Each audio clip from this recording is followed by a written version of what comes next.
Com o ano letivo a decorrer, são muitos os pais que ainda não sabem como ocupar os tempos livres dos filhos depois de saírem da escola ou antes e até que eles os possam ir buscar.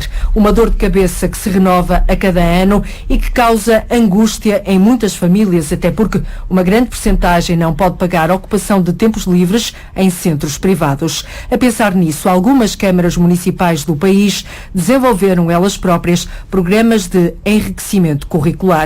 É o que queremos perceber hoje, qual o papel das autarquias na ocupação dos alunos, depois do horário escolar ou antes do horário escolar.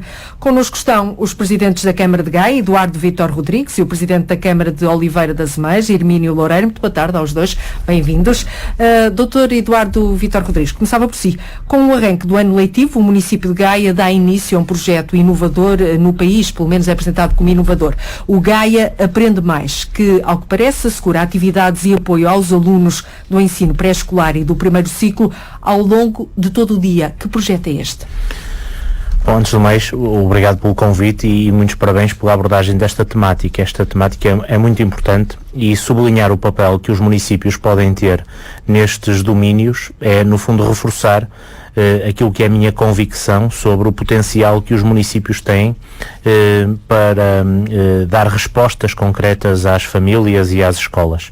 Nós tínhamos em Vila Nova de Gaia uma realidade que nos preocupava. Menos de 1/4 das escolas do concelho tinham respostas locais e muitas delas organizadas de forma muito voluntariosa, muito impecavelmente organizadas do ponto de vista, vamos dizer, do ponto de vista da motivação dos atores institucionais, mas na verdade com aquilo que são as lacunas de um modelo que acaba por ser muito incipiente e muito voluntarista. E a Câmara teve que se chegar à frente? A Câmara teve que se chegar à frente nos dois sentidos, de facto, no sentido também financeiro, essa é a verdade. Já lá vamos.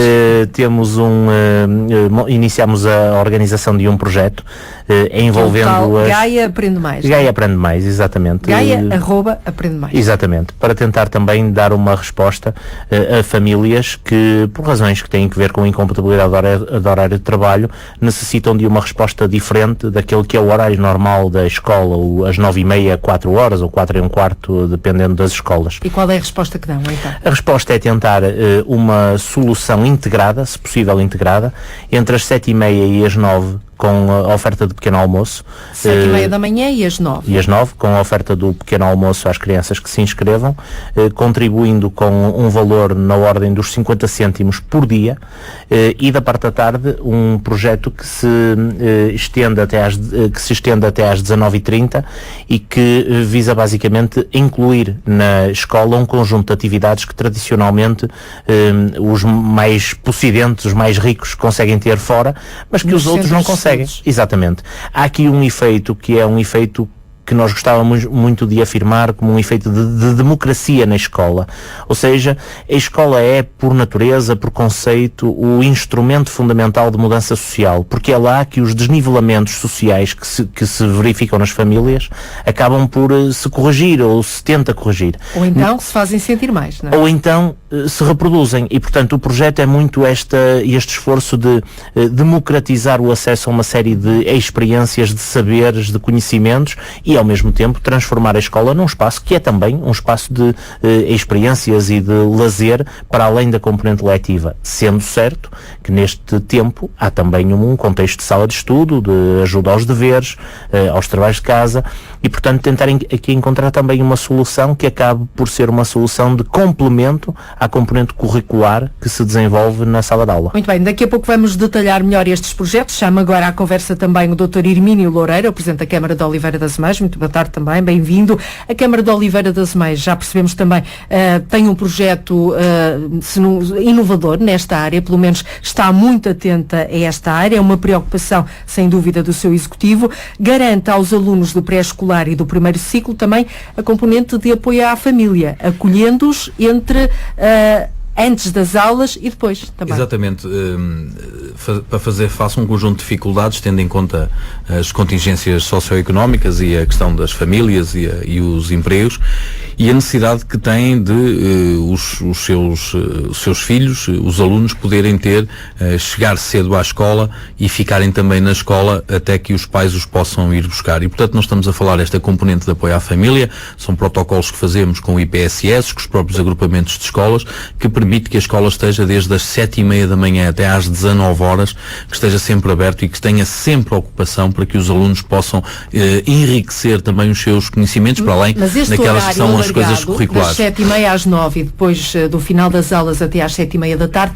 é completamente assegurado pela autarquia, pelas autarquias neste exatamente, caso. Neste Mas caso, são professores, estamos a falar de professores, de auxiliares. Estamos a falar de um conjunto significativo de atividades, que vão desde as atividades desportivas, lúdicas, pedagógicas, como disse também aqui o colega de Gaia, a questão dos trabalhos escolares, portanto, que haja uma ocupação permanente do próprio aluno durante todo este período. Porque o que acontecia muitas vezes, e nós sentimos isso, é que os alunos tinham dificuldades quando os pais iam para os empregos, não tinham para onde ir até a escola abrir, e quando a escola fechava, eles também não tinham para onde ir até os pais regressarem a casa, e portanto normalmente há sempre o avô que vai buscar a criança, ou no caso onde isso não acontecia, no caso onde isso não acontecia, os problemas eram muitos e os pais queixaram-se. Nós temos as nossas políticas de educação, daquilo que são as políticas municipais, estamos sempre em consonância e em parceria com as associações de pais. Temos uma federação das associações de pais do Concelho de Oliveira das Meias, temos também uma colaboração muito pronta dos agrupamentos, bem como de um conjunto significativo de IPSS espalhadas pelas freguesias, com quem fazemos estes protocolos que permitem garantir esta estabilidade também ao próprio aluno e à família. Porque, e quanto é que as famílias pagam? No caso de Gaia, 50 cêntimos por dia, não é? Nós olhamos... Nós olhamos... Na CAF da manhã, sim, depois na CAF da tarde, em função dos... na componente de apoio à família. Vamos codificar assim. É um resumo. 50 cêntimos, portanto, €1 por dia. Ou quem quiser só a parte da manhã 50 cêntimos, é isso? Quem optar pelas atividades da tarde tem a oferta da manhã, para tentarmos aqui uma solução que seja uma solução, digamos assim, integrada. Isto corresponde a cerca de €1 por hora de atividade em Vila Nova de Gaia. Nos escalões mais baixos são 50 cêntimos. Nós temos também as políticas de ação social e, portanto, as crianças que não têm possibilidades por razões óbvias, não é? Mesmo até na questão do material escolar, dos manuais escolares, portanto, nós financiamos daquilo que é o escalão A e o escalão B, perto de 40% da nossa comunidade escolar, 40% dos alunos que têm também os manuais escolares. Praticamente metade.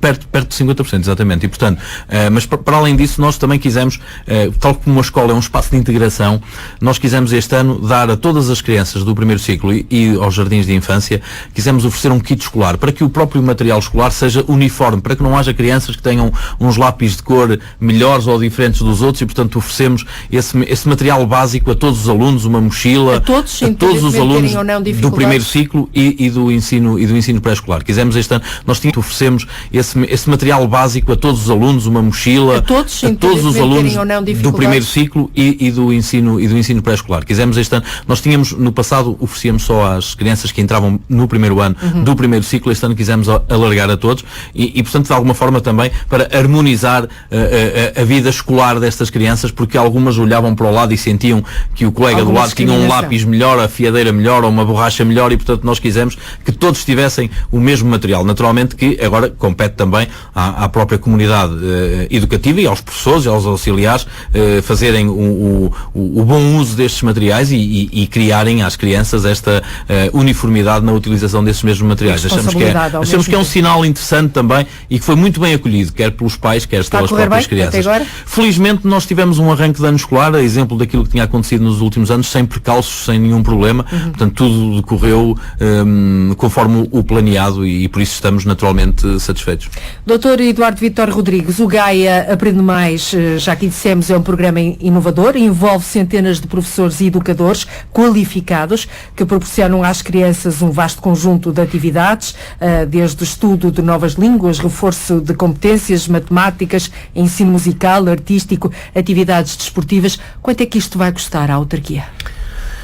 Nós envolvemos neste projeto 370 professores contratados no âmbito das atividades de enriquecimento curricular, mais cerca de 150 que vêm quer da contratação direta pelas IPSS, quer da contratação indireta a associações, digamos assim, temáticas, que vêm ministrar algumas disciplinas à escola. Estou a lembrar-me, por exemplo, do Karaté, que é assumido em protocolo, em parceria com a Associação de Karaté do Porto, ou no voleibol, com a Associação de Voleibol. Estou a lembrar-me do xadrez com a Academia de Xadrez de Gaia.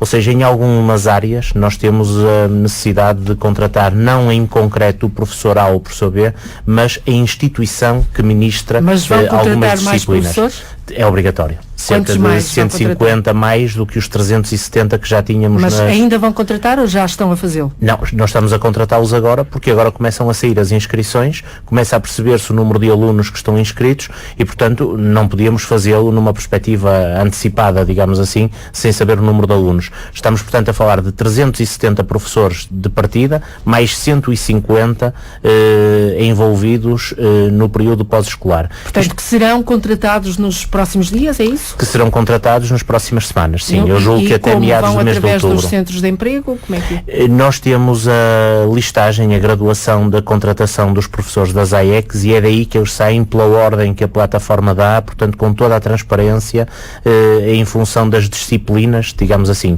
No caso das associações, elas são contratadas pela área de especialidade em que estão envolvidas. E quanto é que isso vai custar? Estamos a falar de um investimento da Câmara Municipal direto de 3,5 milhões de euros, a que se soma um investimento de 1,5 milhão, um pouco mais de 1,5 milhão, que é pago pela Câmara, mas que é ressarcido pelo Governo através do financiamento ao programa das AEC. No global são 5 milhões e qualquer coisa, sendo que desse, repito, 3,5 milhões é investimento da Câmara. Nós fizemos um grande esforço. Onde é que teve que cortar para aplicar esta verba? E já vou perguntar o mesmo ao Dr. Hermínio Loureiro. Pois, nós fizemos um grande esforço porque a situação financeira da Câmara não é de molde a grandes extravagâncias, mas se há sítios onde era muito importante cortar pela megalomania ou pelos exageros absolutos, há sítios onde é importante reforçar. Eu julgo que na escola é muito importante reforçar. O que fizemos foi redirecionar dinheiro e redirecionar recursos para 2 ou 3 áreas que para nós são fundamentais. As temáticas da ação social e da educação são temáticas fundamentais, por uma lógica de sinal à comunidade e de sinal às pessoas, e eu próprio, enquanto Presidente de Câmara, assumi o pelouro da educação e chamei a isso também um sinal à comunidade da importância que estava a tentar dar ao projeto e ao mesmo tempo dizer à comunidade que este projeto é para continuar, é para se reforçar e independentemente do valor, olhamos para isto não como um dispêndio, mas como um investimento.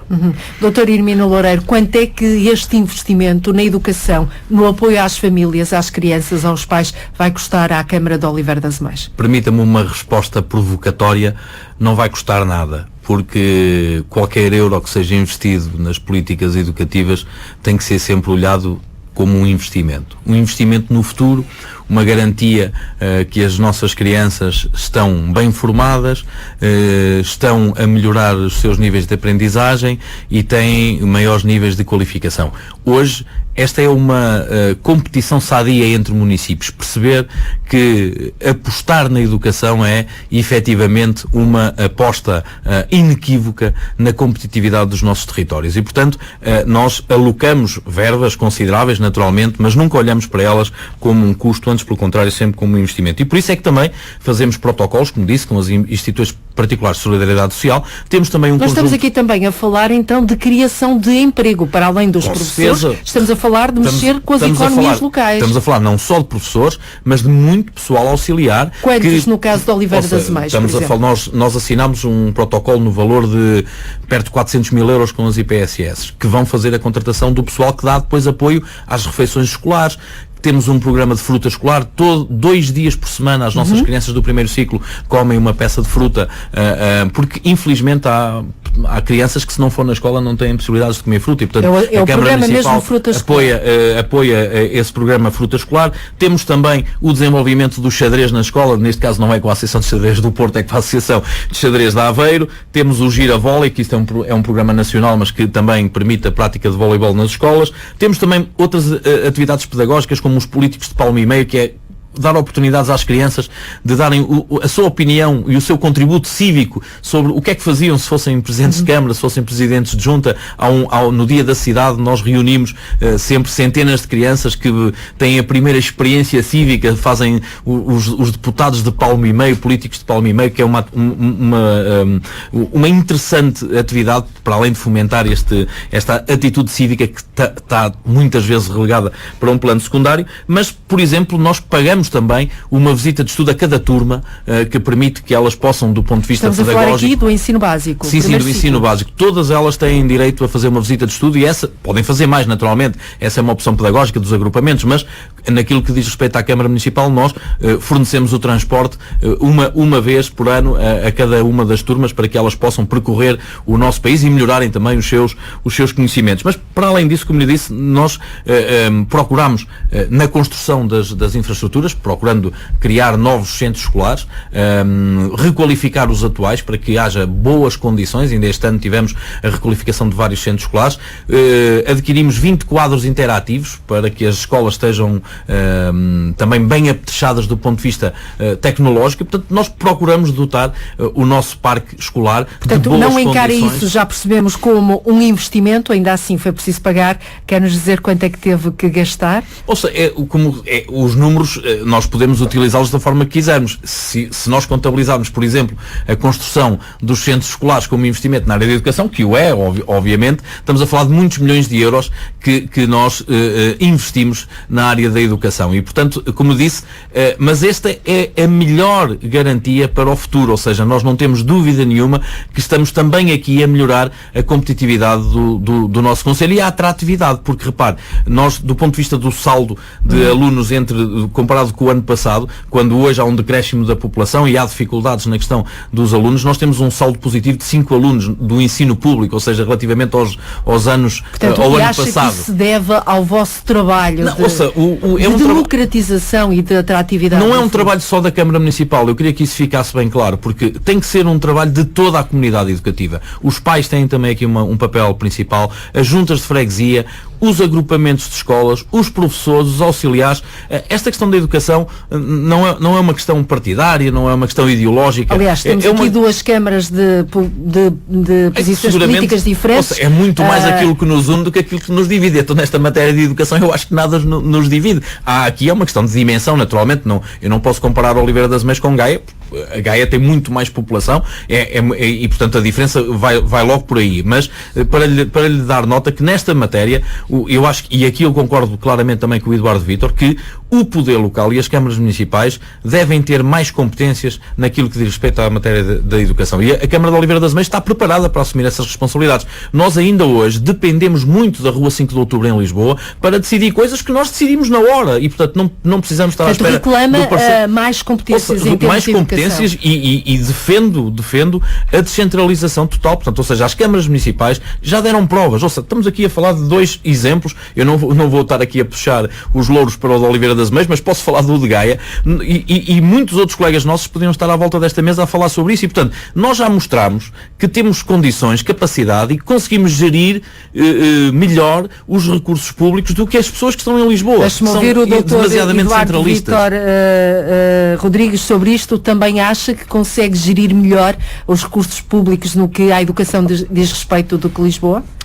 Repare, eu sobre isso não tenho dúvidas, comecei aliás por referi-lo, mas neste momento, mais do que as nossas convicções, é já o exemplo ou o balanço no terreno. Nos domínios do pré-escolar e nos domínios do primeiro ciclo, se houve coisa magnífica que aconteceu ao Governo, foi fazer a transição para as câmaras municipais. Primeiro... Uma transição não muito bem aceita por todas as partes, naturalmente. O que se compreende, porque o pacote financeiro que veio com a transferência não foi um pacote nada agradável.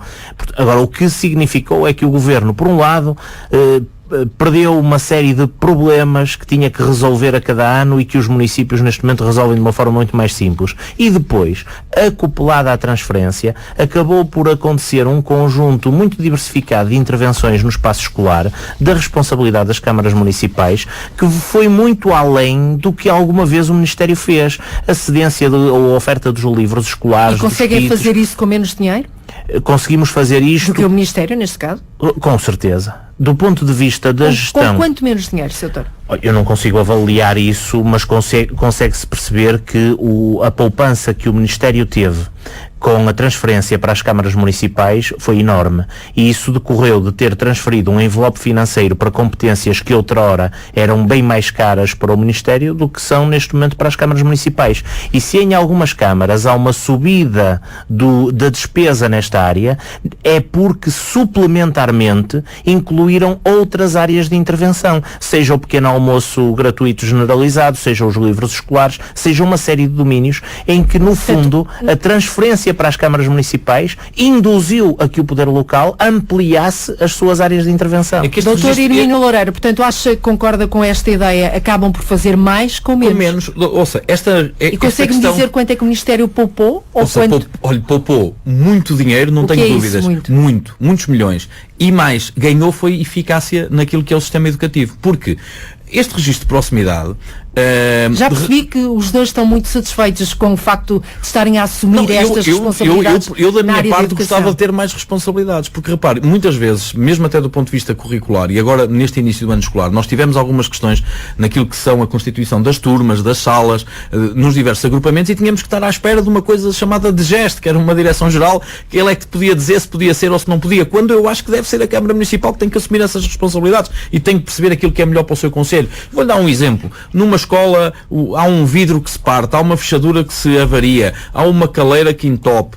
A Câmara Municipal ou a Junta de Freguesia está ali ao lado. A senhora professora, o senhor diretor do agrupamento sabe onde é que vai resolver o problema. Se estiver à espera de uma entidade nacional, bem que os alunos morrem de frio, o vidro nunca mais é trocado, a fechadura nunca mais é arranjada, e portanto estamos a falar de um conjunto este registro de proximidade traz-nos mais investimento e traz afetação de recursos públicos, mas com muito maior eficácia, porque às vezes a reparação no dia, ao final do dia, resolve por um número pequeno de euros. E se lá ficar e se não for resolvida, vai obrigar a uma intervenção muito maior, essa tal que precisa da autorização especial de alguém, porque agora nós, na questão da educação, já não há as direções regionais, agora há direções gerais, porque antigamente ainda havia a DREN, a DREC, e portanto nós, do ponto de vista regional, ainda íamos resolvendo alguma coisa. Agora não, agora há direções nacionais, e portanto, por isso vão agarrar esta oportunidade, temos 30 segundos para o final da nossa conversa, muito rapidamente aos dois, vai agarrar esta oportunidade, estas responsabilidades educativas, Dr. Eduardo Vítor Rodrigues, ainda com mais fervor no próximo ano e daqui para a frente? Claro, até porque há áreas em que eu julgo que é mesmo importante que nós reforcemos a posição. Lembro, por exemplo, que estamos a fazer em substituição do Governo sem protocolo com os alunos com necessidades educativas especiais, que este ano têm sido absolutamente dilacerados com a falta de intervenção e que os municípios têm andado a suprir. Eu julgo que o poder local ganhou aqui, não pelas convicções ideológicas, mas pela prática concreta, a afirmação. O Dr. Hermínio Loureiro está a assinar, a concordar completamente? Concordo. Mesmo para fecharmos? Não, concordo totalmente, e acho que o Governo, e neste caso o Ministério da Educação, tem que olhar sempre para os municípios como a chave da solução e nunca como um problema. E nós estamos cá para resolver problemas. É isso que nós fazemos todos os dias, de manhã à noite. Pelo menos estão aplicados na matéria, parece que sim. Dr. Hermínio Loureiro, Dr. Eduardo Vítor Rodrigues, muito obrigada por terem vindo à Antena 1 dar-nos esta entrevista. Até uma próxima oportunidade. Obrigado.